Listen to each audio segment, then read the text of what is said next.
2008, 2018, 20 tahun, 24 tahun ya. 24 tahun itu mau malah kan kok gini. Ngerti ngono tak jamuan gandeng. Subuh dan udah. Oke. Berarti sudah 24 tahun.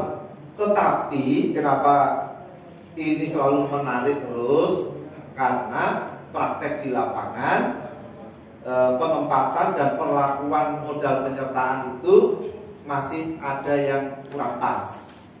Kemudian modal penyertaan itu luar biasa Bapak dan Ibu sekalian, karena ini bisa menjadi sebuah solusi dari kebutuhan modal kerja yang biasanya oleh teman-teman koperasi itu kalau nggak bisa menghimpun dana dari anggota melayani ini perbankan. Nah, modal penyertaan inilah sebetulnya solusi pertama yang harus dilakukan, harusnya demikian. Baik. Kemudian Permenkop 11 tahun 2015, ya ini pengganti, saya juga lupa 14 tahun berapa ini ya, yang mengatur tentang petunjuk pelaksanaan modal penyertaan pada koperasi. Itu Permenkopnya. Ya, kalau ini kita bicara tata kelolanya, bagaimana aturannya, besok accounting. Meskipun demikian nanti akan sedikit-sedikit saya bahas filosofi sebelum masuk ke accountingnya, kan begitu. Baik. Masalah.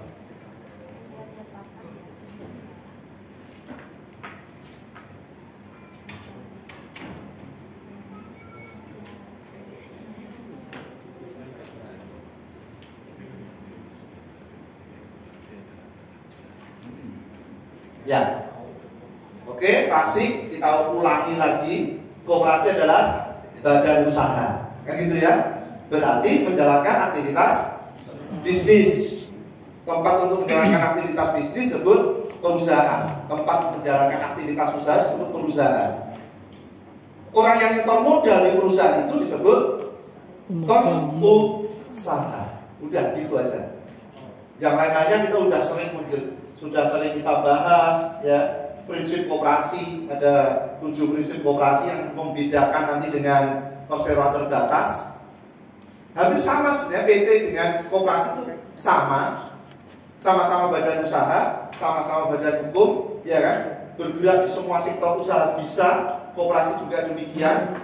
Pasca Undang-Undang 11 tahun 2020, koperasi bergerak di semua sektor.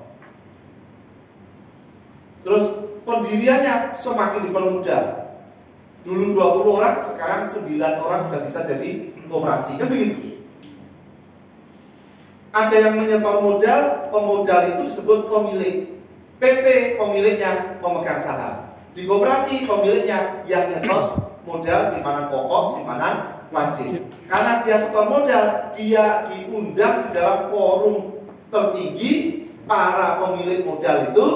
Kalau PT disebut RUPS, kalau koperasi disebut RAT. Sama, RAT itu yang datang para pemilik. Setelah RUPS menetapkan berapa dividen yang dibagi, kalau di RAT, setelah RAT berapa yang akan dibagi SHU, kan gitu. Kepada siapa? Kepada orang yang nyetor modal. Kan begitu. Sama antara PT dengan koperasi. Yang membedakan hanya jati diri. Kumpulan modal, siapa pemodal yang besar dia suaranya besar. Kalau di koperasi tidak, one man one vote. Tetapi sekarang ada konsep, ada jenis koperasi yang disebut multi pihak. Yang multi pihak itu, ya maaf, non simpan pinjam ya. Untuk yang sektor real ada koperasi multi pihak yang memungkinkan suara antar pihak itu akan berbeda-beda. Ya, itu koperasi multi pihak. Tapi tidak bisa dilaksanakan oleh usaha simpan pinjam, khusus yang sektor real. Oke, inilah koperasi. Ya, itu koperasi. Nah, modal dari internal eksternal. Tadi saya katakan bahwa kebanyakan teman-teman itu langsung bank gitu. Padahal masih ada satu solusi yaitu modal eksternal yang berasal dari modal internal. Ya, internal eksternal sesuai dengan Undang-Undang 25-nya demikian. Nah, modal internal itu yang berasal dari dalam koperasi. Setoran modal dalam bentuk simpanan pokok, simpanan wajib, gitu ya. Kemudian tabungan anggota. Itu modal internal. Kemudian karena kegiatan usahanya itu berjalan, ada keuntungan, untungnya tidak dibagi menjadi modal, kan gitu. Sebagian dibagi, sebagian menjadi cadangan umum. Atau di PT namanya juga ada, tidak dibagi. Namanya return earning. Apakah S1 itu selalu harus dibagi 40, 50 begitu terus? Prinsipnya tidak. Sesuai dengan keputusan rapat anggota. Kalau di PT sesuai keputusan RUPS, tapi tidak dituangkan dalam anggaran dasar akte pendirian. Kalau koperasi juga tidak dituangkan di dalam anggaran dasar, tapi dituangkan dalam anggaran rumah tangga. Nah, itu yang pertama. Poin yang pertama. Kenapa? Kalau ke anggaran dasar, anggota jalur naik atau tidak dibagi, maka anggaran dasar dirubah. Kalau di anggaran rumah tangga, cukup merubah anggaran rumah tangga, tidak perlu PAD. Kan gitu. Nah, berarti boleh nggak yang kemarin sudah di anggaran rumah tangga dibagi 50, cadangan 40, sisanya pengurus, karyawan. Kemudian sekarang mau dibagi 60. Boleh nggak? Ya kalau anggota menghendaki, ya kan? Ubah dulu anggaran rumah tangganya, keputusan berlaku pada saat ditetapkan untuk pembagian tahun 2021, kan gitu ya. Maka dia boleh dibagi. Anggaran rumah tangga dirubah, kemudian dibagi, kan begitu. Sesuai dengan ketentuan yang baru. Boleh. Oke. Itu untuk menambah modal. Nah, harusnya demikian. PT itu wajar dividen juga dibagi, ya wajar kan itu, wajar. Kenapa? Modalnya masih butuh modal. Nah dibagi modalnya tergerus kan begitu, ya kan? Nah negara koperasi seolah-olah kok harus dibagi gitu, ya Pak Ibu ya. Nah gak dibagi itu ya ngomong ya. Harusnya nggak masalah. Tapi sebaliknya, suatu ketika modalnya itu gede, modal cadangan udah gede. Sudah waktunya para pemilik itu menikmati, dibagi 80%, boleh nggak? Boleh, harus hati-hati loh simpan pinjam. Nek modal sendirinya semakin besar, ya semakin beresiko, kan itu, ya kan?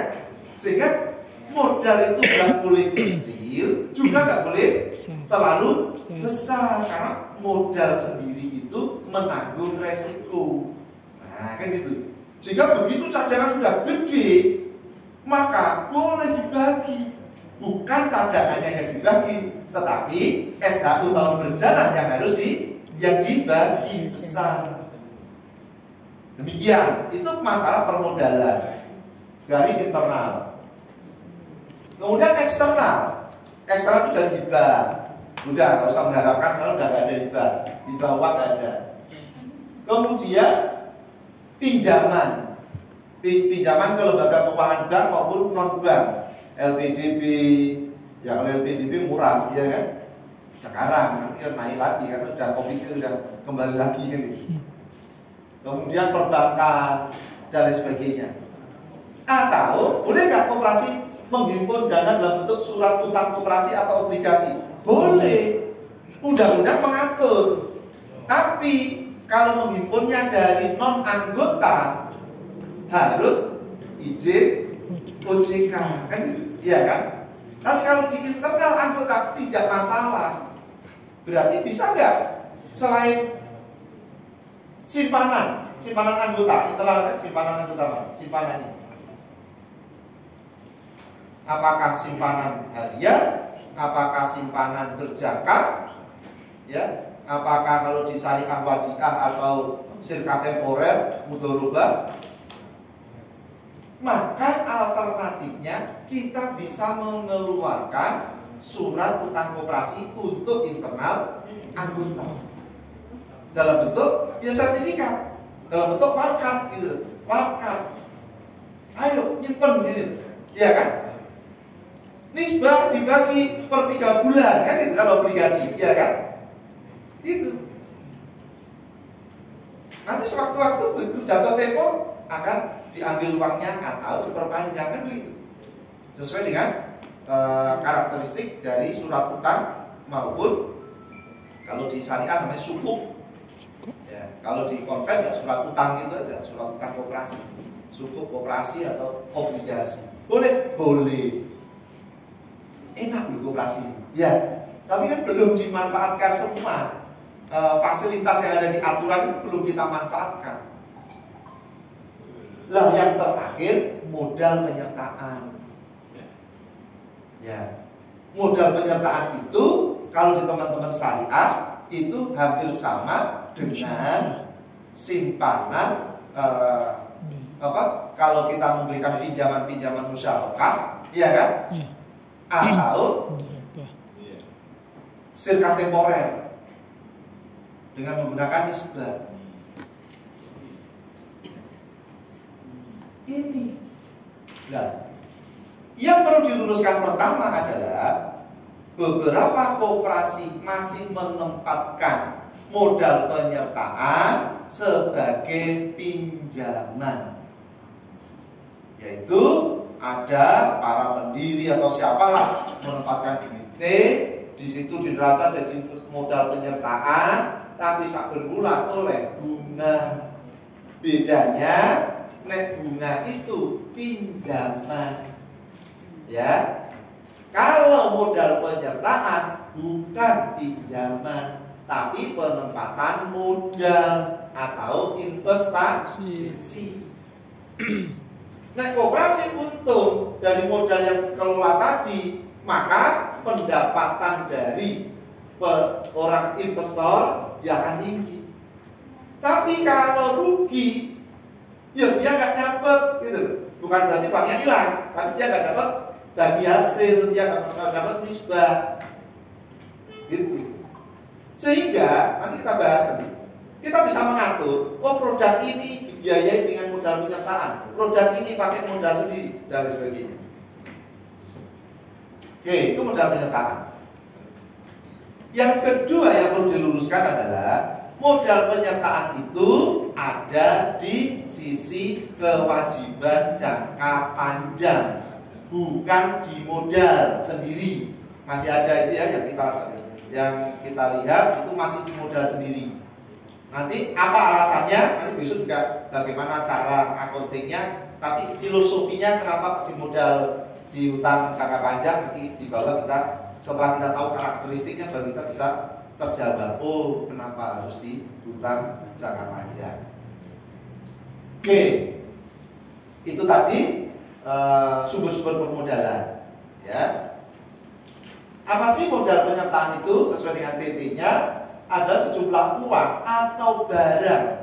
Berarti modal penyertaan tidak hanya dalam bentuk uang. Manakala mau buka cabang, contoh gitu ya, mau buka cabang di Madiun misalnya, koperasi membutuhkan modal 1 miliar, hanya ada uang berapa? 500 juta misalnya, iya kan? 500 juta.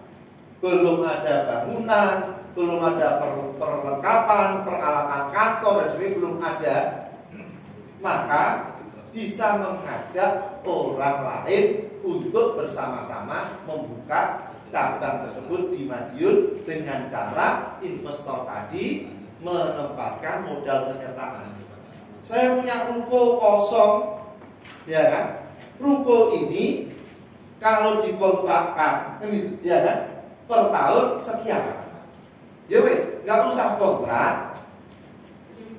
Kita akui sebagai modal penyertaan. Berarti kita akan melakukan perjanjian modal penyertaan selama 10 tahun. Kalau kontrakannya itu 20 juta selama 10 tahun berarti 200 juta. Maka yang 200 juta ruko tadi bisa diakui sebagai setoran modal penyertaan. Sisanya bisa dalam bentuk uang atau barang semuanya. Boleh. fleksibel. Butuh kendaraan, ya secara operasional ya udah kendaraan, ini bisa dihitung, bisa harga pasar kan itu. Tuh ya, itu.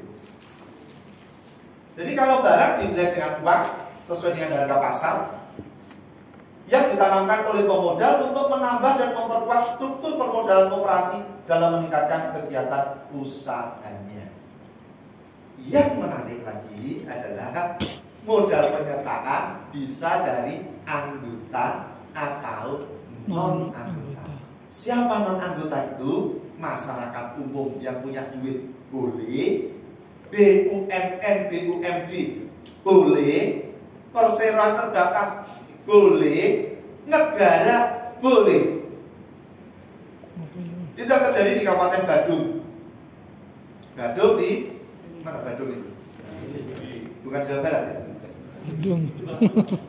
Bandung. Oh, Tulungagung ya. Iya. Arab negara. Bali. Ya, Bali. Tulungagung itu Depok, Pak. Bandung. Oh, Bandung juga ya. Oh, Bandung kan Depok ya. Ada Bandung. Ada yang belok kiri arah ke Pigi ya, Pak. Oke. Jadi di Kabupaten Badung itu pemerintah daerah melalui Perda disahkan oleh anggota dewan menempatkan modal penyertaan kepada sekunder koperasi simpan pinjam, yaitu KSP Jagadita. KSP sekunder Jagadita itu adalah KSP sekunder yang anggotanya si KSP itu diberikan modal penyertaan, ditempatkan modal penyertaan waktu itu saya lupa sekitar 10 miliar atau berapa itu kepada koperasi itu untuk dipinjamkan kepada anggota KSP tadi, yaitu koperasi-koperasi primer. Itu dari pemerintah. Dasarnya apa? Ini regulasinya. Nah, kan gitu ya. Dengan dekat dengan penguasa, dekat dengan bupati atau yang boleh nego. Oke, jadi enak. Terus OJK Pak, enggak ada OJK-an, ya kan? Yang ada OJK itu kalau kita menerima simpanan, kita menerima dana dalam bentuk simpanan atau tabungan, itu yang harus anggota. Modal penyertaan regulasinya boleh non anggota, gitu loh ya. Satu cabang dibiayai rame-rame bisa nggak? Ya bisa. 3 orang plus 1 koperasi, sehingga ada 3 orang, 4 orang kan itu. Modalnya pasti komposisinya berbeda-beda. Bagi hasil diatur nanti kita bahas di bawah. Oke, nah ini ketentuan pentingnya. Penempatan modal penyertaan pada koperasi diatur di AD dan ART atau dan peraturan khusus. Yang pertama kali adalah di anggaran dasar Bapak Ibu cek boleh nggak koperasi menerima modal penyertaan. Oke, itu yang pertama di anggaran dasar. Terus cek lagi di anggaran rumah tangga ketentuan-ketentuan tentang kalau apabila kita atau koperasi Bapak Ibu akan menerima modal penyertaan. Lebih detail lagi. Terus di peraturan khusus tata cara atau prosedur pemilihan investor, penetapan, ya kan, perjanjian itu ada di peraturan khusus. Semakin detail kan gitu. Anggaran dasar hanya boleh hanya mengatakan bahwa koperasi dapat menghimpun modal penyertaan yang berasal dari anggota, masyarakat, badan hukum lainnya, BUMN, BUMD atau pemerintah. Selesai, kan gitu. Ketentuan tentang ini diatur dalam anggaran rumah tangga, anggaran dasar selesai. Anggaran rumah tangga diatur lebih detail lagi, peraturan khusus diatur tentang tata cara, prosedur menghimpun modal penyertaan, lebih teknis. Oke, itu regulasi internal yang harus ada. Koperasi membuat rencana kerja tentang penempatan modal penyertaan. Regulasi internal sudah ada, maka kalau tahun depan rencana mau menghimpun modal penyertaan, Desember kita membuat rencana kerja, harus sudah ada klausul yang mengatakan menghimpun modal penyertaan untuk tahun 2023. Atau multi year boleh nggak? Multi tahun boleh. Jadi misalnya akhir 2021 ya, itu mengatakan akan menghimpun modal penyertaan. Prosesnya bisa dimulai dari tahun 2001, gitu kan? Mencari investor, membuat perencanaan bisnis dan sebagainya di tahun 2001, gitu ya. Kemudian realisasinya ada di tahun 2002 kan, rencana tahun 2001 ya. Tahun 2002 proses persiapan, kemudian 2003 deal. Harus tercapai. Boleh. Namanya rencana strategis jangka panjang, gitu loh ya, jangka panjang. Memang harusnya demikian. Jadi arah pembangunan atau pengembangan koperasi jelas. Tahun berapa saya harus membuka cabang? Oh, karena target tahun 2023 akan membuka cabang 5. Kemudian mengantisipasi kurangnya permodalan di tahun 2023, maka dimulai tahun 2022 harus sudah ancang-ancang untuk menerima modal penyertaan sehingga target pembukaan kantor cabang tercapai. Itu. Oke, bisa dipahami ya sampai di sini. Kemudian koperasi membuat studi kelayakan atau prospektus dan penawaran kepada pemodal baik langsung maupun melalui media. Prospektus, investor, anggota masyarakat atau yang lain, PT, badan hukum dan badan usaha, ini cocok itu, atau koperasi gitu, koperasi gede gitu ya, koperasi gede. Daripada koperasi ini jenengan itu kelebihan likuiditas, ya kan, gak bisa menyalurkan. Saya punya SDM di daerah Magetan, kan gitu. Saya akan membuka cabang di Magetan. Duitnya jenengan sih kelebihan likuiditas, tanamkan di cabang saya, cabang koperasi kita. Sehingga koperasi yang kelebihan likuiditas itu uangnya tidak kemana-mana, tapi tetap usahanya diinvestasikan di sektor simpan pinjam. Boleh. Ini loh, di Magetan itu nanti potensinya, penduduknya, pesaingnya seperti ini kan gitu ya, tiga persaingan itu studi kelayakan. Target pasarnya demikian, produk-produknya yang nanti akan dilakukan di Magetan itu seperti ini, A, B, C, D sesuai dengan karakteristik petani dan sebagainya, sesuai karakteristik pariwisata, sarangan dan sebagainya. Terus kemudian butuh modal sekian, potensi pengembangannya begini, target keuntungan sekian, ya kan? Sehingga ada pembagian keuntungan sekian banding sekian, maka Anda akan dapat sekian. Demikian, itu namanya studi kelayakan. Dari aspek teknis, yaitu produk-produknya, cara mengelola. Dari aspek pemasaran, siapa segmen anggota yang mau disasar. Dari aspek persaingan. Dari aspek keuangan, kinerja keuangan, keuntungan dan sebagainya. Itu dimasukkan ke dalam studi kelayakan.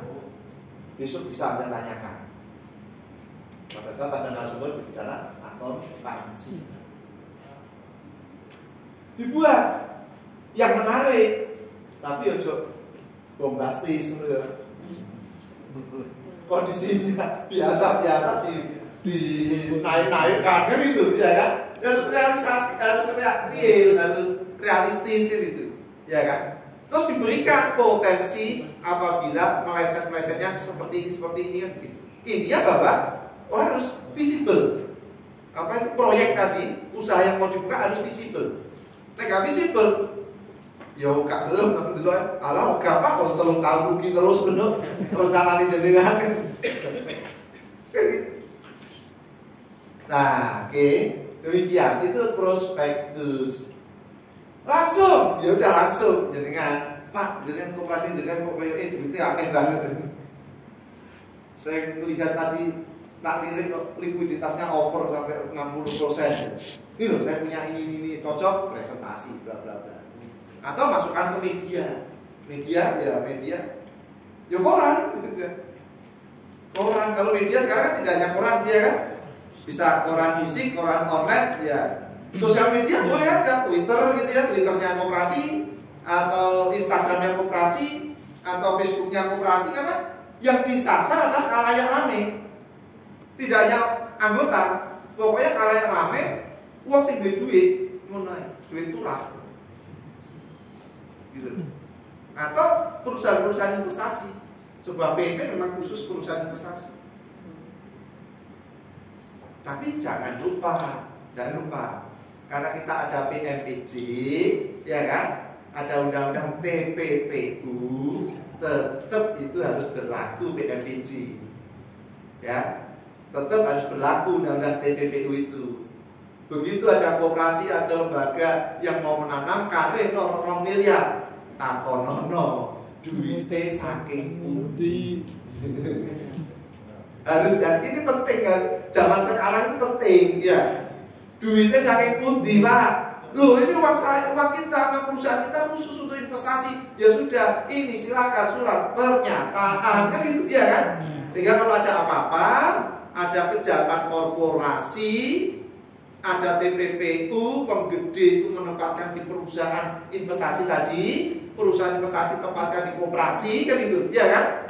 Koperasi tempatkan lagi di cabang, nggak kena koperasi itu, gitu. Kejahatan korporasi kan demikian, namanya pencucian uang. Duitnya itu disamarkan karena uangnya berasal dari kejahatan.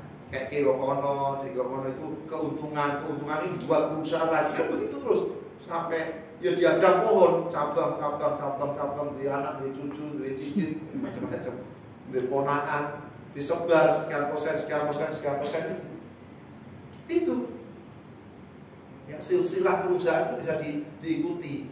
Cara melihatnya di mana? Ya ada di Kemenkumham. Ini PT ini punyanya siapa? Oh punyanya PT A. Sebagian punyanya koperasi, kan gitu loh. Bla bla bla bla. Koperasi menerima dana dari mana? Itu di PPATK ada. Oh ternyata dari sini loh, muter aja. Ada. Tuh ya. Keputusan penempatan modal harus disetujui rapat anggota, disetujui. Karena anggota pemegang kuasa tertinggi. Kalau ada apa-apa, anggota yang menanggung resiko kan gitu. Oke, modal pernyataan dicatat oleh koperasi sebagai hutang. Khususnya hutang, tepatnya hutang jangka panjang, karena jangka waktunya lebih dari 2 tahun. Kenapa tidak dimodal sendiri? Satu, modal sendiri itu ranahnya pemilik, ya kan? Siapa orang yang ada namanya di ekuitas, di modal pemilik, dia berhak mendapatkan keuntungan. Pemegang saham ada di situ, CV ada di modal sendiri, pemilik ya, pemilik CV. Koperasi, nama-nama anggota ada di modal sendiri, simpanan pokok, simpanan wajib. Dan begitu sudah masuk ke modal sendiri nggak boleh keluar, kecuali yang bersangkutan mundur dari kepemilikan, kan gitu loh. Itu yang pertama. Jadi ranahnya pemilik, jadi hanya ada anggota. Sementara modal penyertaan boleh non anggota.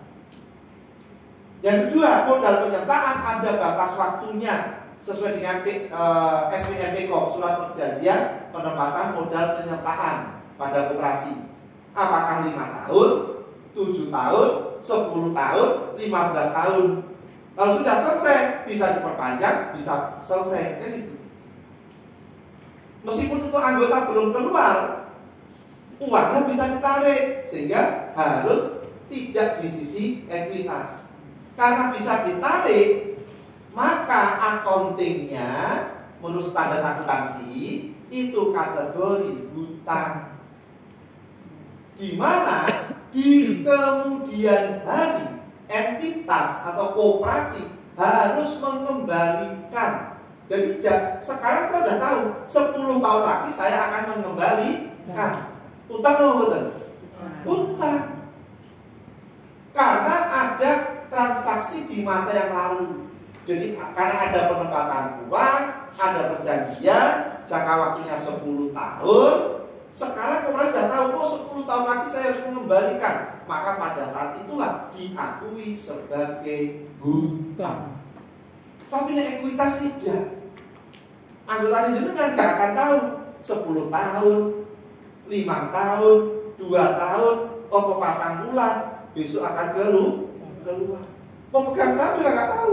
Saya memegang saham ini berapa tahun.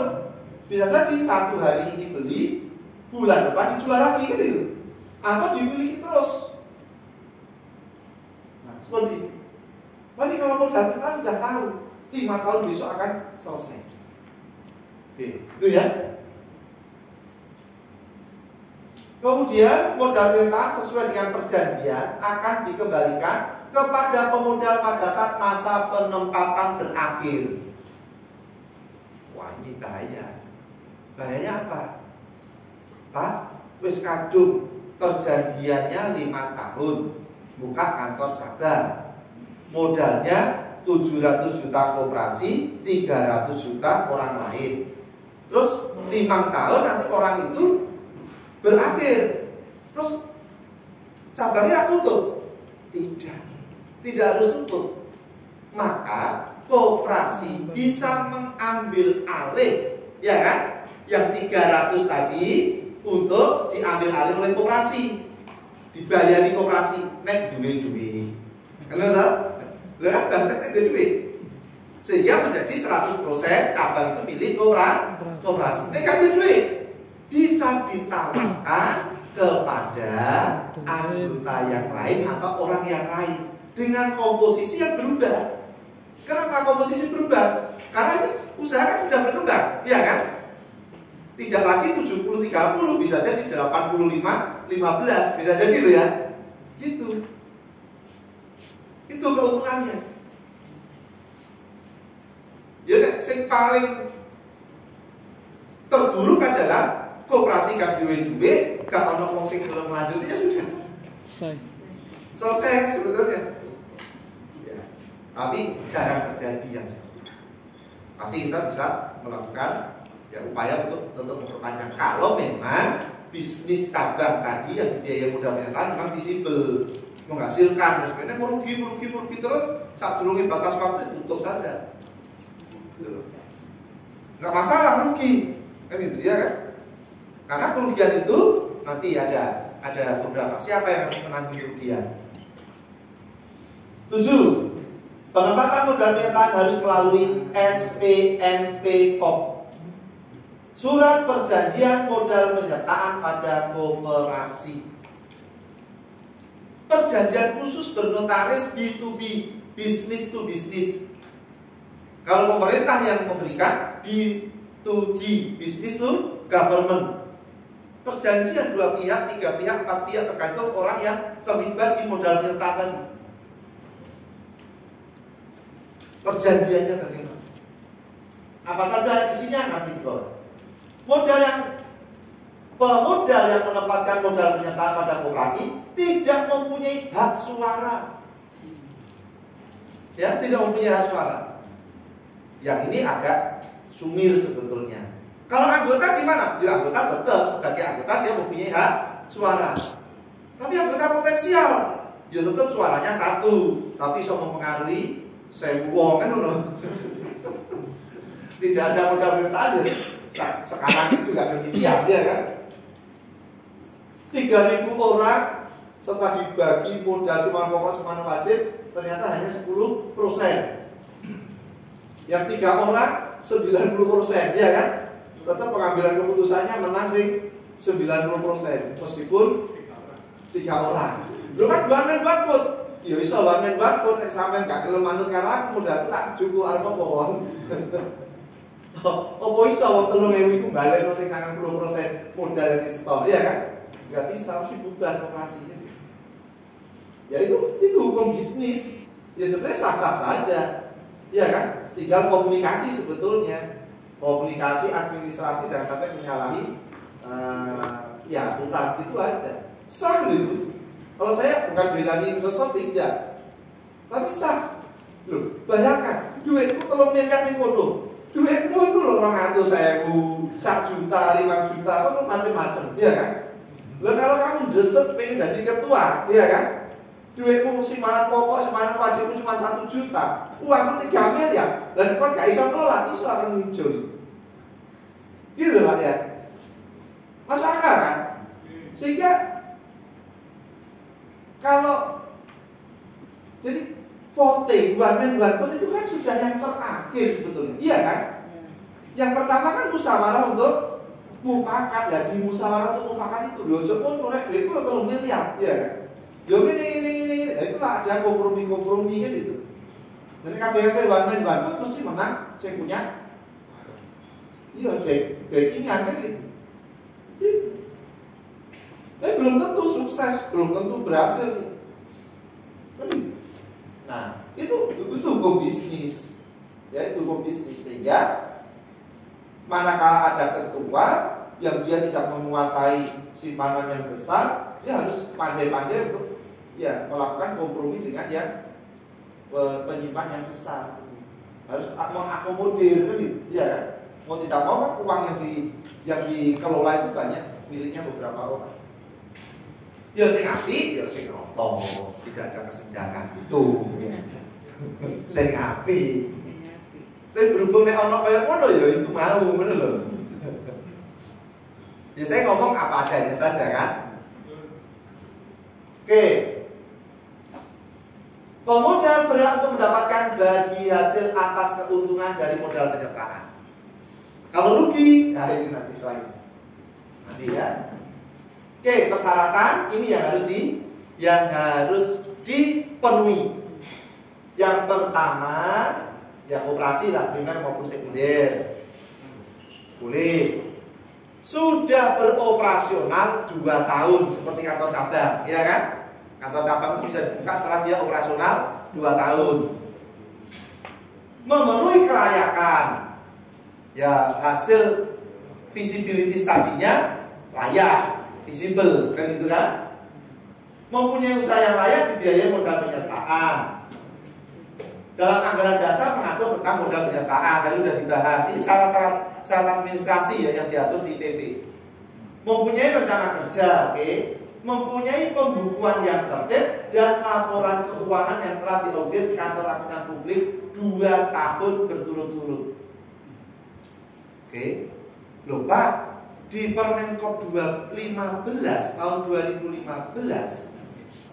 kewajiban yang wajib audit adalah bagi operasi simpan pinjam atau unit simpan pinjam yang penyaluran pinjaman minimal 2,5 miliar, maka dia wajib audit.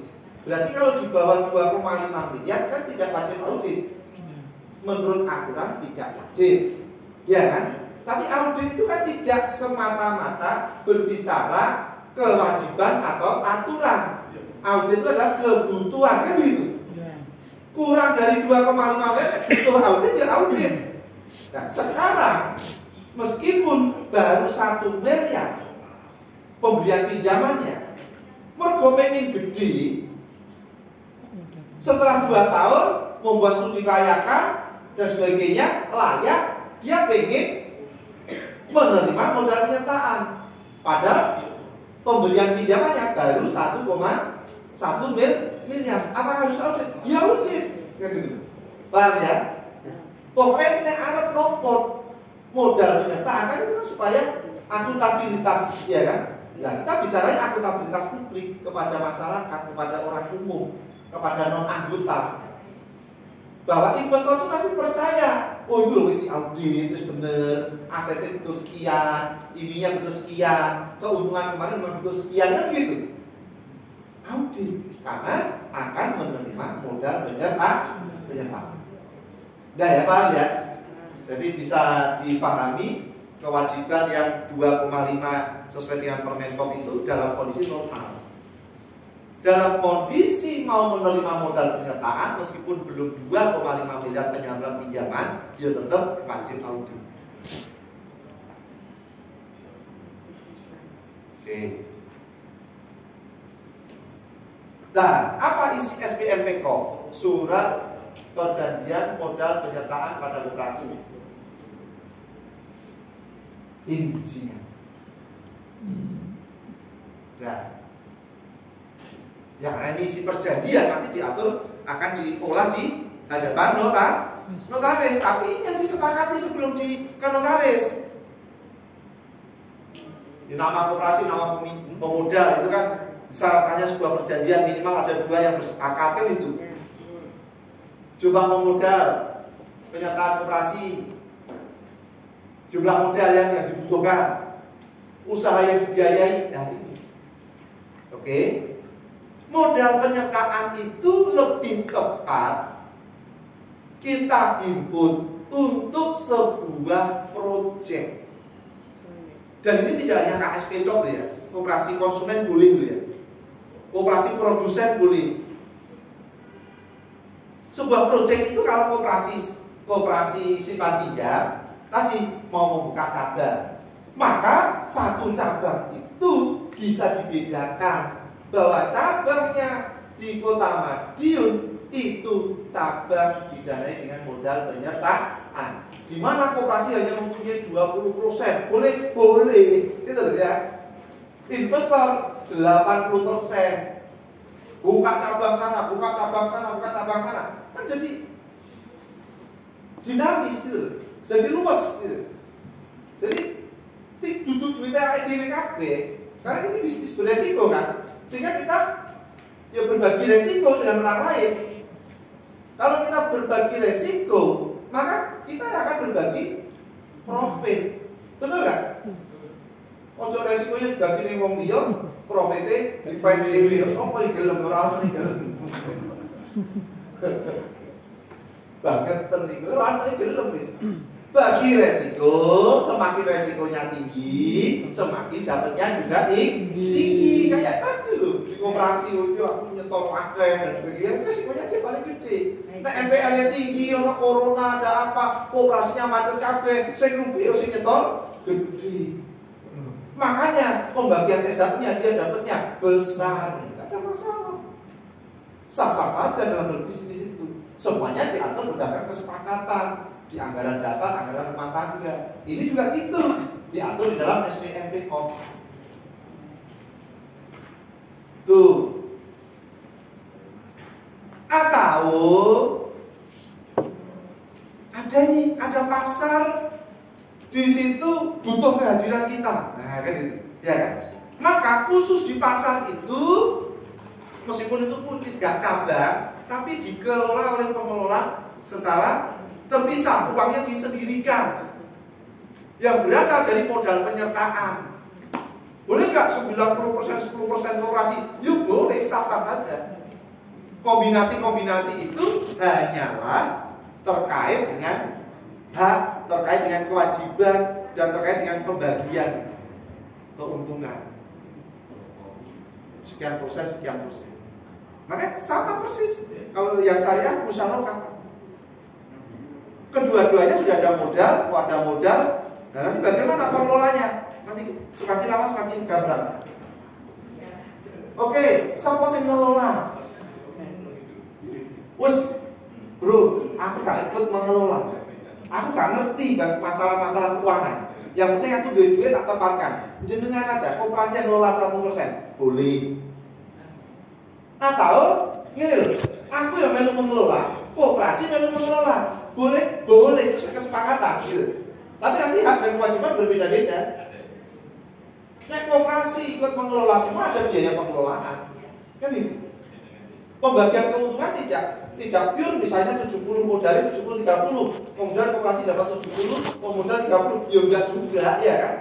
Koperasi bisa lebih tinggi, atau yang dibagi bisa keuntungan bersih setelah dikurangi biaya-biaya listrik, air, pengelolaan, sistemnya kan? Karena itu ada sistem, ada macam-macam, ya itu bisa dibiayakan. Begitu udah bersih baru dibagi 70-30. Atau berdasarkan gross. Nah kalau gross ya nanti akan berbeda, begitu aja. Ya, tergantung nanti negosiasinya. Oke, siapa sih ngawasi? Ya dua belah pihak mengawasi. Ya kan, diatur tapi jangan nanti nggak diatur, nggak diatur, menempatkan modal penyertaan 10% tak bendino di koperasi belum di keuangan nih. Kayak sokar koperasi, iya kan? Harus diatur gitu loh. Supaya semua terbuka di depan dulu disepakati melalui perjanjian ini. Ya. Hak dan kewajiban, hakmu apa, kewajibannya apa masing-masing pihak. Sebagai pengelola, sebagai pemodal, pembagian keuntungan bagaimana? Tentu sudah penanggungan resiko dan cara pengambilan resiko nanti berbeda-beda ya. Siapa yang mengelola, siapa dan porsi dan sebagainya. Pengalihan modal penyertaan diatur bahwa modal penyertaan bisa dialihkan apabila di tengah jalan pemodal itu merasa bahwa wis kata lanjut maka kan gak iso, jangka waktunya belum selesai. Tapi karena di SPMPKOM diatur, ya kan, dia bisa hengkang setelah ada pengganti. Yang dari pengganti bisa pemodal tadi atau bisa koperasi. Pokoknya untuk pengganti. Begitu pengganti menggantikan posisi saya misalnya yang 30%, maka saya mendapatkan uang 30%. 30 uang yang kita tanamkan tadi sudah kembali. Setelah itu menjadi hak pemodal yang pengganti, baik itu keuntungan, resiko dan sebagainya. Bisa nggak jual beli itu sesuai dengan harga kesepakatan? Boleh, nggak diatur di PP. Dulu saya menyerahkan duit 500, saya jalur 500. Enggak gitu.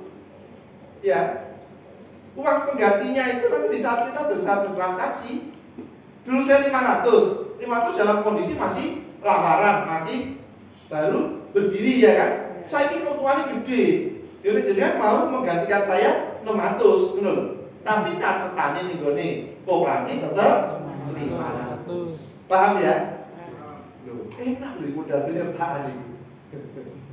Tapi belum menjadi opsi bagi koperasi untuk pembiayaan. Ya memang tidak segampang yang kita bicarakan. Yang susah itu mencari kepercayaan investor, benar loh? Itu. Ya orang yang di internal bisa dipindah yang dulunya bukan modal penyertaan jadi modal penyertaan. Yang dulunya pinjaman jadi modal penyertaan bisa. Lebih menguntungkan kedua belah pihak. Lebih menguntungkan kedua belah pihak. Itu. Oke. Jangka waktu perjanjian harus ada jangka waktu, itu jangka panjang, minimal 2 tahun. Terus kalau ada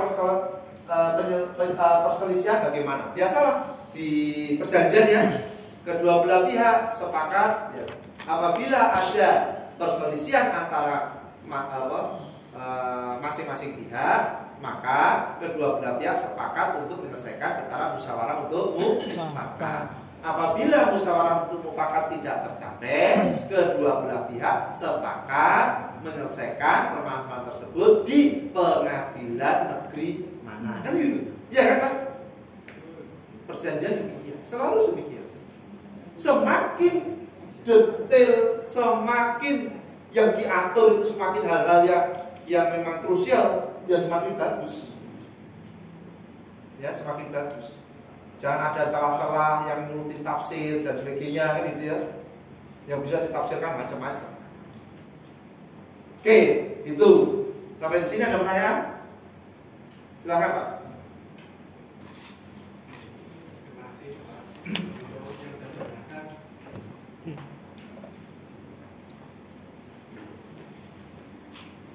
Sudah, baik. Terima kasih. Yang ingin saya tanyakan tadi disampaikan bahwa itu disebut modal, tapi secara akuntansi diakui sebagai utang. Jadi produk ini kalau diakui sebagai utang mestinya tidak menanggung kerugian. Mestinya tidak menanggung resiko. Tidak menanggung resiko. Ya. Artinya prinsipnya sama dengan penempatan dana untuk tujuan investasi. Jadi ini tidak menanggung kerugian. Tidak menanggung resiko. Bukan tidak menanggung kerugian ya. Tidak menanggung resiko. Karena resiko ada untung ada rugi. Ya. Kemudian kalau sesuai dengan peraturan pemerintah nomor 33 Ya. Di situ harus menanggung resiko. Kalau tidak salah pasal 7. Kalau di peraturan pemerintah itu diakui sebagai utang, otomatis ada apa ini? Ada pertentangan. Oke, ya. Kemudian karena ini tujuannya untuk investasi, itu mirip seperti tabungan koperasi. Tapi tabungan itu kalau buat koperasi kan juga bisa sebagai utang sebenarnya. Ya, utang. Bagi anggota ya itu tabungannya. Ya. Tapi bagi kita itu Utang. kita. Betul. Jadi kalau begitu saya kira modal penyertaan tidak akan menarik Pak. Kenapa? Tidak akan menarik. Jadi investor tidak akan tertarik karena di situ kalau dilakukan sebagai utang pada di satu sisi ada risiko. Kalau di tabungan kita nggak ada risiko Pak. Penabung atau anggota tidak berisiko. Koperasi itu bagi rugi tetap dia nuntut Dibayar. Oke. Itu saya kira mungkin Pertanyaannya itu terakhir saya sudah sampaikan itu beberapa waktu lalu. Jawabannya PP dengan permen masih tinggal PP itu masih itu Pak. Ya. Jadi ini mohon maaf mungkin bisa diklarifikasi dan bisa menjadi pedoman selanjutnya. Karena ini menyangkut keanggotaan juga Pak nanti. Oke. Jadi pemegang modal penyertaan itu bisa nggak diakui sebagai anggota? Itu mungkin lebih bijak. Oke. Jadi yang diterima setor modal penyertaan adalah anggota. Ini lebih bijak mungkin. Oke. Saya coba untuk tanggapi ya. Ini tidak ada, sebetulnya yang perlu saya klarifikasi dulu adalah modal menanggung resiko dan modal tidak menanggung resiko itu sebetulnya bukan berarti kalau simpanan itu selalu tidak menanggung resiko. Dalam berbisnis tidak ada transaksi yang tidak beresiko. Bahasa menanggung resiko itu kan sebetulnya pada saat itu likuidasi Pak. Ya, pada saat likuidasi.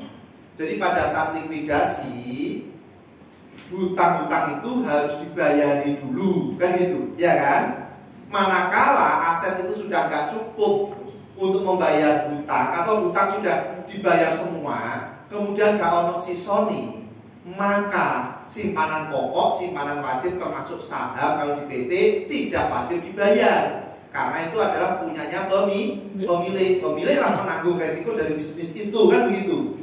Tapi kan bukan berarti pada saat likuidasi hutang-hutang itu kan bisa terbayar semua Pak. Iya kan? Manakala baru di undang-undang likuidasi yang harus dibayar terlebih dahulu pemodal penyertaan. Jelas di PP.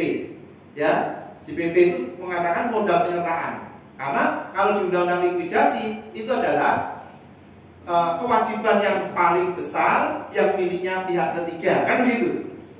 Itu harus dibayar dulu. Jadi bagi pemodal penyertaan aman kalau ada likuidasi. Terus yang duit tabungan wadiah, yang duit tabungan harian, yang cilik-cilik itu, ya wis wassalam. Nek ono dibayar, kalau nggak ada dia nggak terbayar, ya kan? Berarti kan dia resiko. Tapi bukan masalah itu sebenarnya resiko itu, ya kan? Semua itu kita menyimpan di bank itu ya beresiko, menyimpan di koperasi beresiko. Tetapi yang modal yang menanggung resiko itu kategorinya adalah ekuitas, gitu loh Pak ya. Itu yang pertama, yang terkait dengan resiko. Jadi meskipun simpanan mengandung resiko, kalau ada NPL, koperasi gagal bayar, ya kan? Karena likuiditasnya rendah dan sebagainya, kemudian berbondong-bondong keras, itu resiko, gitu. Bukan berarti dia pasti akan terbayar, tidak, ya. Nah, itu yang pertama. Yang kedua, modal penyertaan tetap menarik. Jadi bedanya investasi dengan simpanan atau tabungan. Tabungan tadi kan bunga atau ini khusus yang konven ya. Konven sudah sepakat, oke bunganya sekian. Maka untung tidak untung bagi koperasi, dia harus membayar bunga. Karena sudah perjanjiannya demikian. Tapi kalau modal penyertaan tidak, ya modal penyertaan tidak, ya sudah lebih mendekati ke sirkah temporer. dihitung dulu pendapatannya piro, kan gitu, iya kan? Terus duitku sakmene, duit tabungan sakmene, maka nisbahnya tak bagi sekian, kan gitu. Kalau pendapatannya gede, nisbahnya gede. Perkara ku prakteke ku padha ae yo. Allah alam. Tapi kan aturannya kan demikian. Kan gitu. Nah, itulah modal penyertaan. Kira-kira demikian, Pak. Tetap hutang karena standar akuntansinya, kriteria standar akuntansi tetap dihutang karena nanti besok bisa ditanyakan, itu ada namanya standar hutang. Apabila entitas di kemudian hari harus mengembalikan, ya kan? Nah, itu modal penyertaan harus dikembalikan. Terus kemudian, ya kalau aturannya kan boleh masyarakat ya, kecuali kalau aturannya anggota boleh ditaruh di modal. Tapi bahaya. Kalau ditaruh di modal, tidak ada jangka waktu, Pak. Ya gitu loh, menjadi tidak menarik, gitu loh, Pak. Ini kan yang menarik itu ada jangka waktu, bisa dipindah tangan, kan begitu, Pak. Kalau di equity tidak menarik lagi. Karena ini kalau modal penyertaan mirip dengan simpanan berjangka. Sama, berjangkanya sama, tapi yang di sana itu bunga, ya di sini bagi hasil, beda. Di sini SHU sama bunga.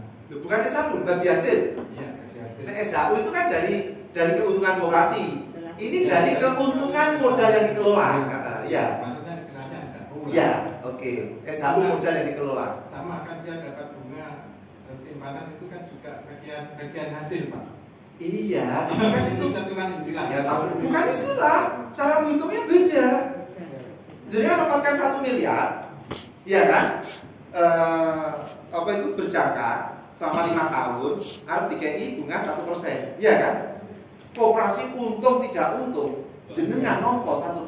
Ya, masalahnya di situ. Iya. Menghitungnya secara bisnis ini kadang-kadang lebih menguntungkan simpanan berjangka Bagi pemodal, ya. betul. Tapi Ini mungkin kan nggak? Seakan-akan tidak menariknya di situ. Enggak juga. Tapi mungkin nggak dia akan mendapatkan lebih dari bunga? Mungkin. Ya mungkin. Manakala kinerja dari modal penyertaan itu baik. Dan kalau keuntungan lagi bagi pemodal, kalau simpanan berjangka kan tidak menanggung risiko, katakanlah seperti image-nya tidak menanggung risiko, image, Pak. ya sama. Iya. Modal penyertaan juga tidak menanggung resiko. Bagi pemodal penyertaan ini karena sudah ada istilah modal, image-nya ikut. Oke, jadi gini loh Pak. Bahasa Indonesia itu kan sebetulnya bias. Bahasa Indonesia ya. Modal apa itu loh, modal. Bahasa modal itu artinya banyak loh Pak. Ya, modal investasi, ya modal. Ya kan? Modal kerja, ya modal. Kan begitu. Kemudian modal sendiri dan sebagainya. Dan semua modal itu sebetulnya kan gitu. Makanya di accounting itu dirubah. Yang dulunya bahasanya modal sendiri sekarang diganti ekuitas, berasal dari equity, gitu loh. Nah, modal kerja, modal pinjaman sama seperti itu modal semua. Nah, itu hanya masalah istilah saja. Dan istilahnya yang memang Indonesia terlalu kaya dengan satu kata dengan banyak arti. Banyak banget ya. Image saya setuju. Itu ya makanya perkara jadi equity ya, modal sendiri jadi equity. Ya silakan. Itu ya Pak ya kira-kira. Artinya gini, plus minus lah, ya kan? Ada yang menguntungkan bagi orang tertentu mungkin lebih untung modal penyertaan. Bagi orang tertentu yang cupen duitnya dia mengharapkan apa itu yang terbulan, yang rutin, ya itu. Istilah aja ini modal diakui sebagai utang ini aja. Ya soalnya modal bahasa Indonesia itu kan harusnya bukan modal sendiri, equity gitu loh. Kalau sekarang bahasa equity Pak, bukan di undang-undangnya tulisannya modal penyertaan Pak. Iya, itu undang-undangnya itu jadul. Undang-undangnya 95 loh Pak. PP juga menunjukkan. PP 95, undang-undang 92 itu zaman PAI dulu, prinsip akuntansi Indonesia. Masih modal ya. Aktiva, pasiva kan gitu dulu. Sekarang udah nggak ada ya. Sekarang udah nggak ada. Ya memang PP itu harusnya harus diganti karena sudah jadul banget. Saya setuju itu. Saya setuju ya.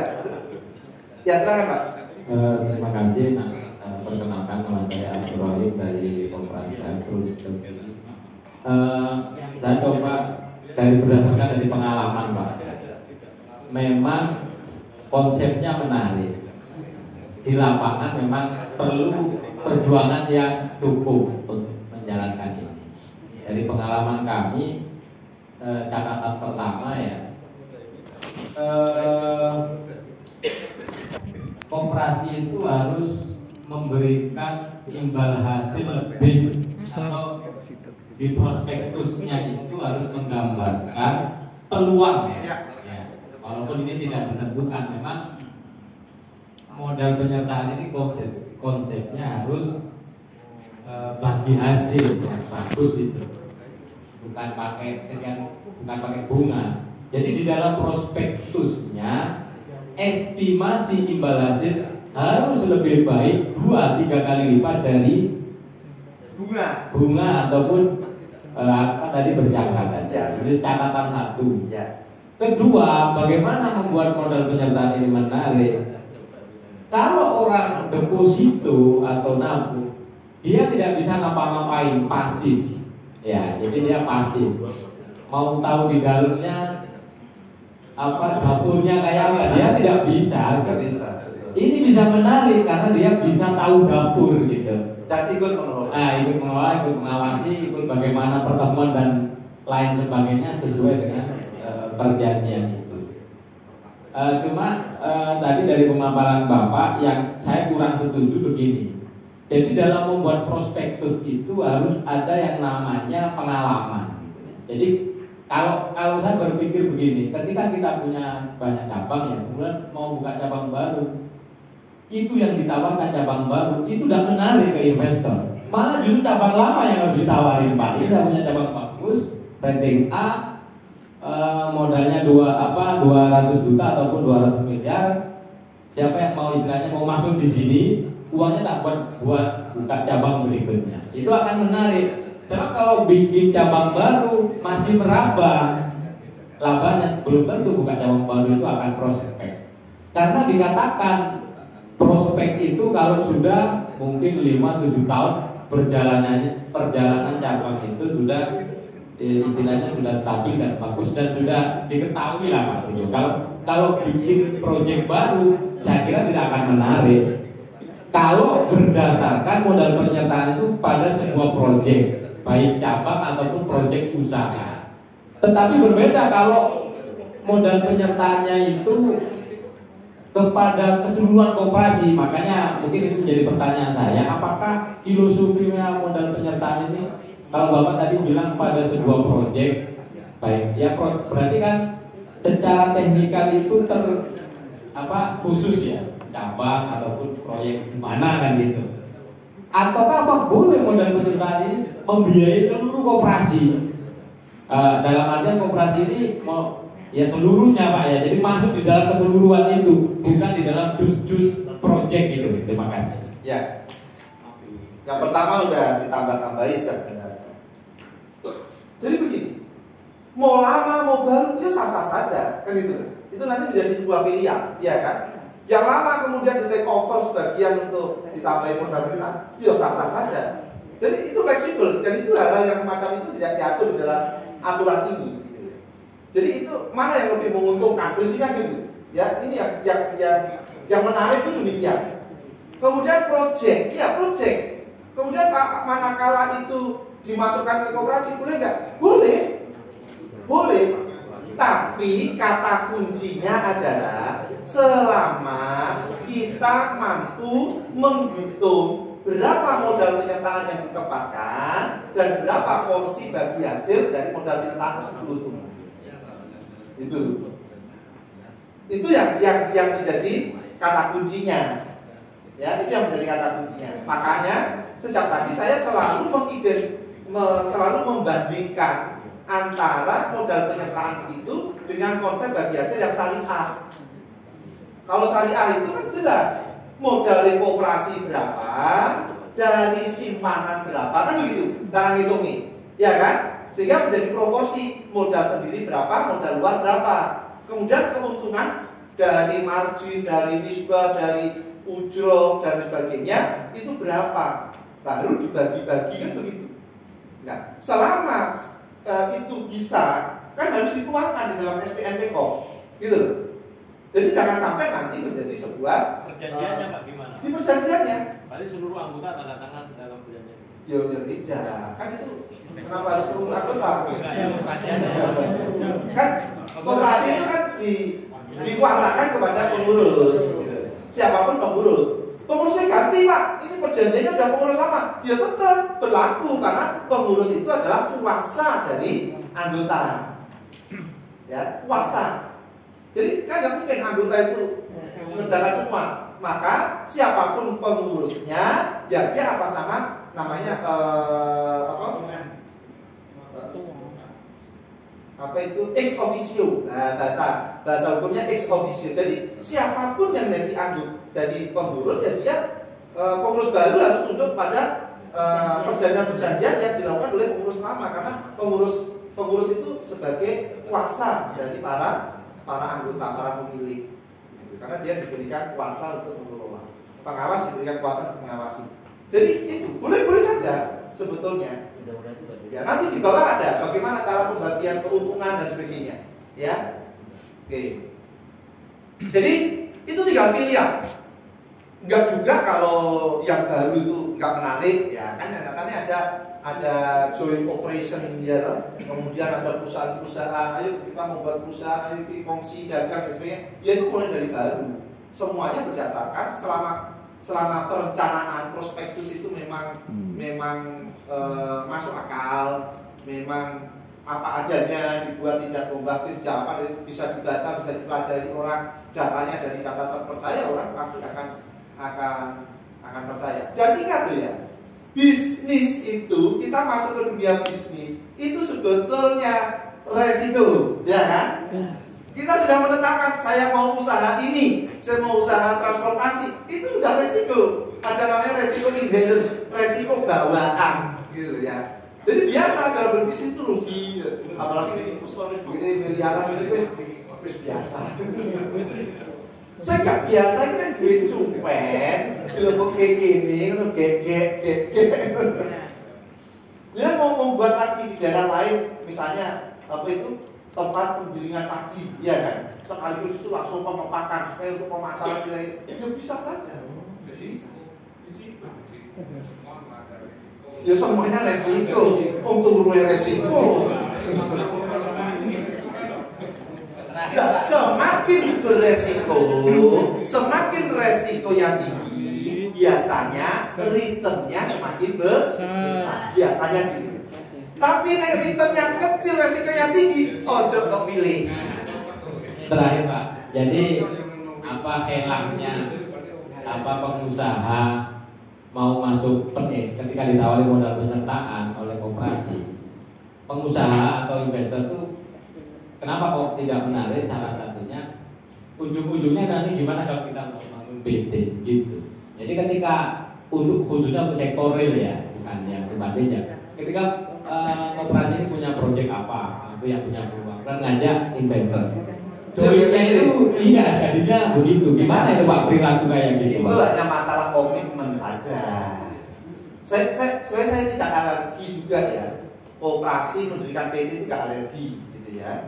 Itu zaman dulu itu kan memang ada diskriminasi, usaha-usaha tertentu tidak boleh dibiayai, tidak boleh dilakukan oleh koperasi ya. Tapi pasca Undang-Undang 11 tentang Omnibus Law itu kan semuanya bisa, ya kan? Semuanya bisa. Jadi begini sebetulnya, nggak salah. Yang berpikiran itu nggak salah. Jadi koperasi di Indonesia terkadang itu nggak menarik bagi pemodal. Tadi sudah saya sampaikan, ya kan? One man, one vote, sini little rapat anggota. Sini rapat anggota. Aduh, kapan maju nih? Kan gitu, ya kan? Duit 100.000 simpanan pokok, simpanan wajib 500.000 wis koyoke penguasa. Kan gitu. Maka sebetulnya anggaran dasar dan anggaran rumah tangga itulah kuncinya, ya kan? Selama di anggaran dasar dan anggaran rumah tangga sudah memberikan wewenang kepada pengurus dan pengawas, maka bukan sebentar dikit-dikit rapat anggota. Itu yang pertama. Yang kedua, one man one vote tadi sudah saya singgung di awal. Makanya sekarang keluarlah Permenkop nomor berapa ya? Saya lupa. Pak Tarto ingat ya, Pak Tarto multi pihak itu Permenkop berapa ya? Tahun 2021 itu. Itu tentang koperasi multi pihak. Ya, multi pihak itu itu nanti kalau koperasi agro ya itu cocok koperasi multi pihak. Itu memungkinkan one man one vote-nya itu di kelompok. Tapi antar kelompok di koperasi bisa berbeda-beda tergantung dari sentral kelompoknya tadi. Gitu. Jadi kalau itu nanti bahasanya agak panjang. Jadi kalau koperasi ini rohnya di pekerja, misalnya rohnya di pekerja. Nah kalau pekerja gak iso, hanya litik rokok atau apa, pokoknya roh berjalannya koperasi di pekerja. Maka kelompok pekerja dapat porsi suara lebih banyak. Rohnya di pemodal, maka pemodal dapat banyak. Tidak selamanya pemodal dapat banyak. Rohnya di bagian produksi, rohnya di bagian ini, seperti itu ya. Memang agak rumit. Tapi itu sebetulnya di luar negeri sudah banyak. Indonesia belum ada koperasi multi pihak, aturannya wis ono. Nah, di luar negeri sudah ada dulu baru dibuat aturan. Indonesia dibuat. Hebat apa kesusu nggak ngerti ya. Daripada kesingkut ya kesepak ini kesusu. Jadi itu ada koperasi multi pihak. Nanti lah next kita bahas koperasi multi pihak, ya. Oke. Tapi ya itulah koperasi jadi gitu ya. Yang mendirikan PT, mana kalian mau menguntungkan? Yang tidak tepat adalah mendirikan PT, pemodali duwe 70%, koperasi cuma 30%. Gaya apa? Nek koperasi mau mendirikan PT, ya harus dia adalah pemegang saham mayoritas sebagai pengendali, sehingga keuntungan betul-betul bisa dinikmati. Gitu, secara tidak langsung pada anggota. Kalau memang menguntungkan PT untuk sebuah usaha tertentu ya problem PT. Tapi sekarang kayaknya tidak. Transportasi sudah bisa koperasi, ya kan? Perbankan koperasi, LKN koperasi, pariwisata yang berbasis member itu luar biasa. Ya, itu sebetulnya. Oke lah. Kalau itu yang PT masalah komitmen aja. Ya. Tapi ya sah-sah saja. Ada lagi Pak? Ya, ya silakan Pak. Sah. Terima kasih Pak, cukup ya, cukup. Ya, silakan Pak. Cukup dengar mudah-mudahan suara saya Pak. Ya. Terima kasih Pak. Terima kasih Bapak. Saya Suwarno dari Bukom Majapahit Malang. Oke. Ya. Sudah pernah ketemu saya ya? Pak, Nampaknya begitu Pak. waktu beda agak salah. Oke Bapak. Baik Bapak, terima kasih Bapak.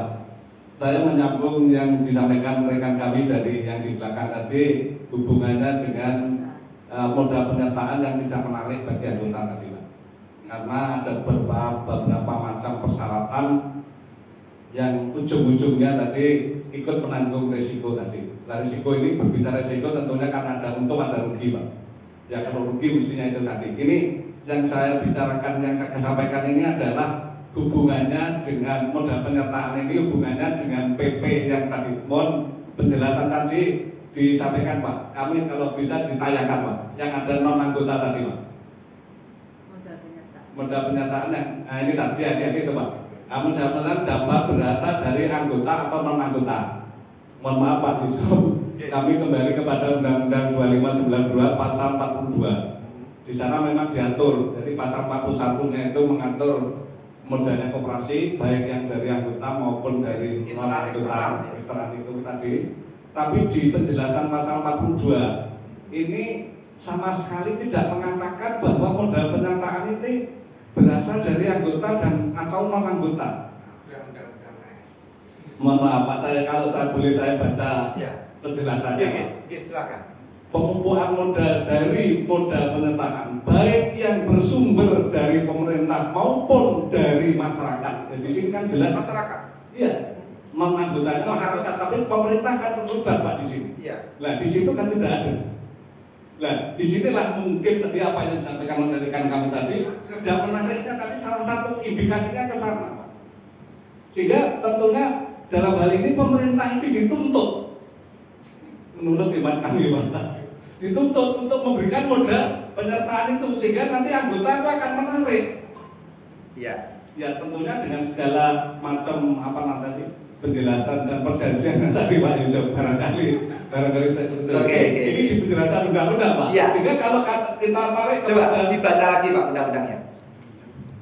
pasal 42 Pak ya. Oke. Bunyi Dibaca saya. lagi. Oke. Kalau penjelasannya begitu tadi Pak. Jadi pengumpulan modal dari modal penyertaan baik yang bersumber dari pemerintah maupun dari masyarakat. Ya. Baik yang bersumber Dari pemerintah bisa bersumber dari masyarakat pemerintah Atau bisa bersumber dari masyarakat. ya. Ya, oke. Nah, sehingga dari sini dari kalimat yang ada ini saja tidak di sana tidak sama. Nanti ada anggota dan non anggota.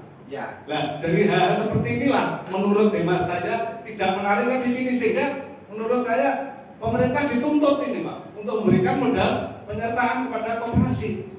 Tapi kenyataannya sampai dengan sekarang inilah yang tidak ada. Nah, maksudnya aktifnya pemerintah Iya, betul. Ya, saya setuju. Sebetulnya bahasa dari anggota dan non anggota itu kan apa itu diringkes gitu ya, diringkes di luar anggota itu non anggota. Di penjelasan saya tadi bisa masyarakat, PT, badan hukum, BUMN, BUMD maupun masa negara pemerintah. Nah, di Undang-Undang 25 tidak mengatakan harus ada pemerintah, baik yang berasal ya kan dari pemerintah maupun dari masyarakat. Gitu loh Pak. Sehingga pengertian saya, pengertian saya Pak Zul, mungkin pengertian saya juga salah Pak ya. Justru di sinilah pemerintah dituntut untuk memberikan. Iya. Tapi nggak ada bahasa bahwa pemerintah harus memberikan. Memang secara prinsip tidak seperti Nggak itu. ada. Sehingga tidak ada kewajiban pemerintah untuk memberikan modal penyertaan. Tapi bisa. Nah, makanya itulah Pak yang disampaikan oleh kami tadi, akhirnya modal penyertaan itu tidak menarik. Tidak menarik bagi. Ya tadi yang disampaikan kami tadi kan tidak menarik Pak modal penyertaan. Ya, bagi siapa? Tidak menariknya dari Kan anggota tidak menarik. Jadi dengan sistem yang segala macam tadi kan akhirnya anggota itu tidak tertarik kepada modal penyertaan yang orang lain. Kalau non anggota tadi tidak akan tertarik untuk menanamkan modalnya di koperasi tadi. Non anggota tidak menarik, tidak tertarik. Tidak, pemodalnya tadi loh Pak. Tidak akan tidak menarik bahwa saya nanti menanamkan Modal di koperasi. Ternyata mungkin modal penyertaan dengan itu tadi tidak seperti itu. Jadi ini menurut pemahaman saya. Oke. Sehingga kalau itu ya benar Pak. Ya mohon maaf Pak Yusuf ini jangan membantu pemerintah Pak, penjenengan Pak. Saya itu kan hanya membaca. Kalau kita ini kan orang koperasi Pak. Ini tidak dalam rangka membantu atau tapi undang-undangnya aturannya ngono loh. Nah ya, makanya di sini kan baik yang bersumber dari baik yang bersumber dari pemerintah ini kan maksudnya pemerintah malah mensupport ini Pak. Saya kira hanya alternatif Pak pemerintah itu. Alternatif aja. Seperti yang saya sampaikan tadi Pak, di Bali, di Badung, karena pemerintahnya itu concern atau ya pengen koperasi maju, dia mengeluarkan sekian miliar untuk modal penyertaan. Jadi saya ingin pemerintah misalnya neng Malang ngono Pak ya, dengan menghadap Pak Sutiaji itu kira-kira wong ya gak ngerti opo, gawe opo, gak ada keuntungan bagi saya kan ngono. Iya kan? Nah itu sudah kembali lagi kepada person dari pemerintah. Tapi intinya peraturan sudah memberikan wadah bahwa pemerintah itu bisa Pak, bukan wajib Pak ya. Kalau harapan saya malah pemerintah ini nyontoni Pak. Ya, sudah sama ini jam 9. Lagi kayak separuh ya.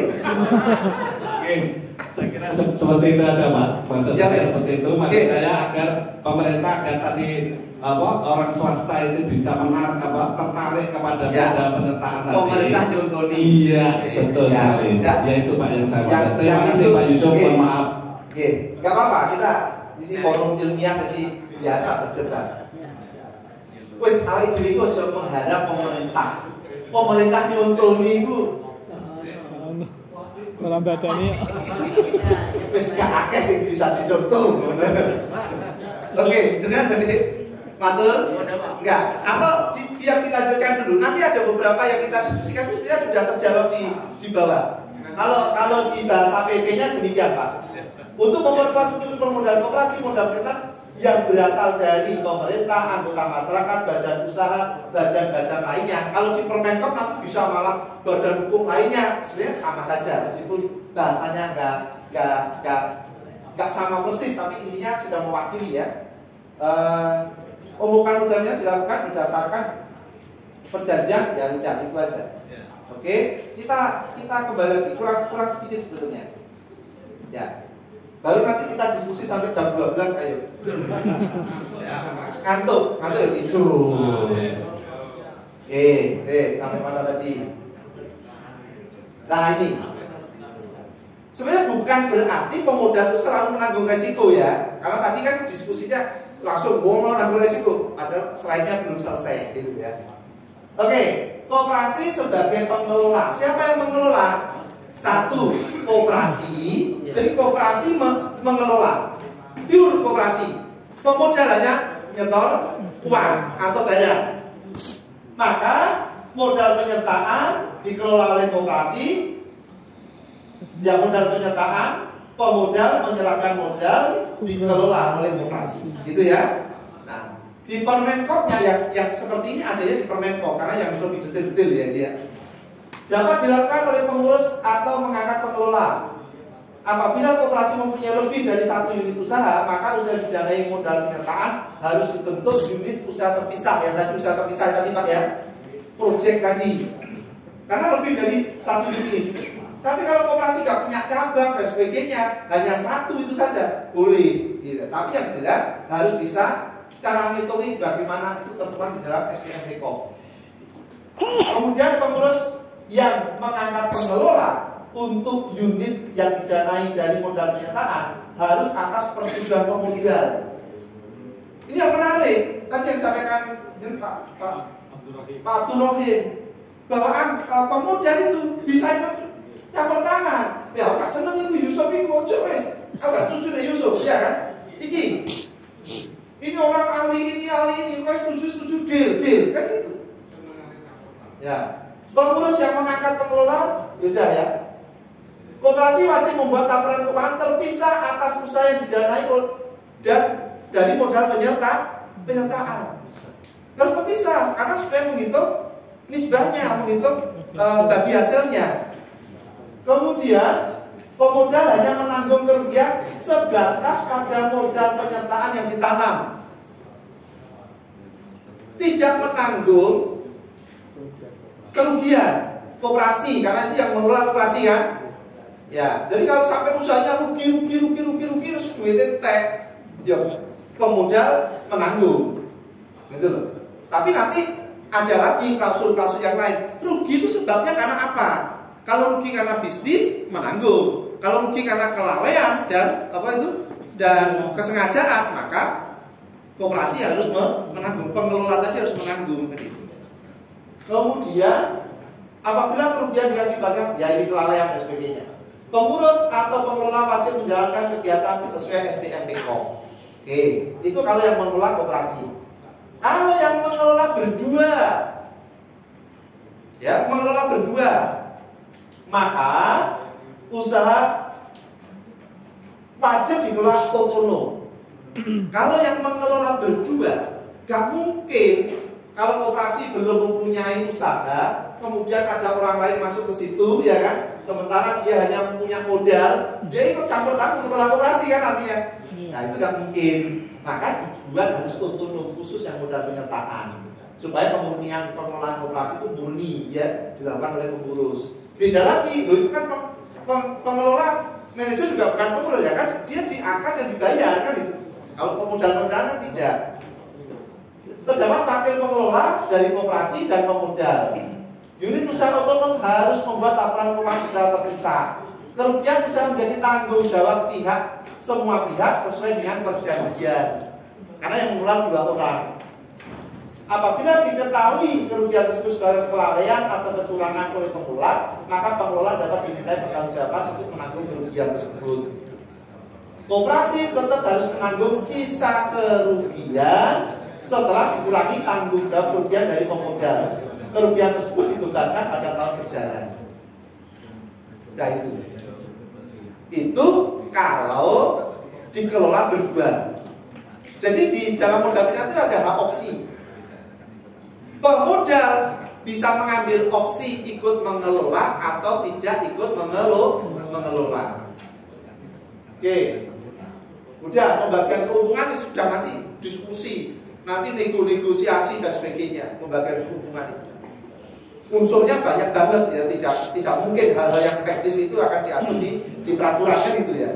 Karena ada hal-hal yang sifatnya psikologis, ada hal yang sifatnya sejarah kan itu ya. Ya pasti berbeda. Hukum yang penuh dengan sejarah, kalau ada orang masuk betul, ya sejarah harus dinilai kan begitu ya. Bisa jadi gitu, bisa jadi. Sudah mempunyai nama baik, orang baru masuk ya, nama baik itu bisa dinilai dalam rangka pembagian keuntungan. Nah, hal yang semacam itu tergantung dari kondisi dan kesepakatan.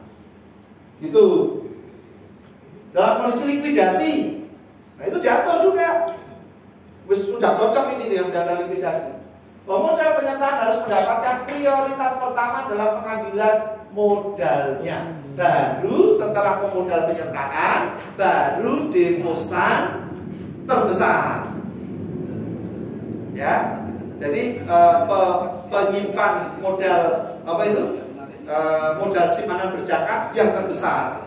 Begitu terus setelah modal yang kecil, modal apa itu? Modal simpanan berjangka habis, baru simpanan sukarela. Itu. Nek gak cukup ya sudah, sisanya gak dibayar. Itu ada di undang-undang likuidasi. Jadi gak ada pemilik kemudian sampai harta kekayaan pribadi menanggung kerugian koperasi. Tidak, karena badan hukum maka pemilik hanya menanggung sebatas modal yang disetor itu Pak. Sehingga modal yang disetor itulah ekuitas, termasuk modal yang menanggung resiko. Bukan usaha itu beresiko, semua usaha beresiko. Gitu ya. Oke. Modal usaha dapat dialihkan bla bla bla, tadi sudah saya jelaskan. Oke. Pengawasan bisa dari pengawas koperasi, pemodal, atau lembaga yang dibentuk khusus. Dalam kapasitas yang tertentu yang sudah besar, dia menunjuk seorang independen, pihak lain disepakati kedua belah pihak untuk mengawasi usaha itu. Boleh. Intinya ya itu fleksibel aja. Ya. Usaha yang didanai dengan modal penyertaan wajib membuat laporan keuangan terpisah. Laporan tersebut menggambarkan kinerja usaha yang didanai dengan modal penyertaan. Ya sudah. Nah, salah satu keuntungan lagi ini ada bila mana koperasi setelah penggabungan. Jadi modal penyertaan dikelola terpisah. Kemudian ada koperasi punya modal sendiri yang dikelola oleh koperasi sendiri, gitu kan? Secara keseluruhan koperasi rugi. Tapi modal usaha yang cabang tadi yang didanai oleh modal penyertaan untung. Pemodal dapat keuntungan nggak? Dapat. Karena dia perjanjiannya dari modal yang disetor yang dikelola tadi. Itu. Sehingga memisahkan antara pengelolaan punyanya koperasi dengan usaha yang didanai dengan modal penyertaan. Oke. Jadi itu sebetulnya Bapak dan Ibu. Ya namanya model tentu itu menu lah. Ada pinjaman, ada ini simpanan, ada investasi, ada SUK, ada obligasi, itu menu. Masing-masing investor akan atau masing-masing konsumen penikmat menu mempunyai selera sendiri-sendiri, ya kan? Nah, sesuai dengan seleranya, sesuai dengan apa yang dia yakini, intinya begitu. Tidak ada satu skema permodalan yang menguntungkan KB. Pasti di semuanya ada plus dan minus. Minimal modal penyertaan ini mampu menjadi alternatif, ya. Karena bagi koperasi-koperasi yang minim modal tapi prospeknya luar biasa, itu akan menarik. Tapi bagi koperasi yang modal sendirinya sudah gede, ya sudah, ngapain pakai modal penyertaan, ya toh? Ada cost of fund-nya lebih tinggi, ya gitu. Lebih baik mengelola modal sendiri yang tidak ada cost of fund, kan begitu. Nah, tentunya ini hanyalah menu, ya kan? Sepenuhnya kita serahkan pada masing-masing koperasi. Itu aja ya Pak ya.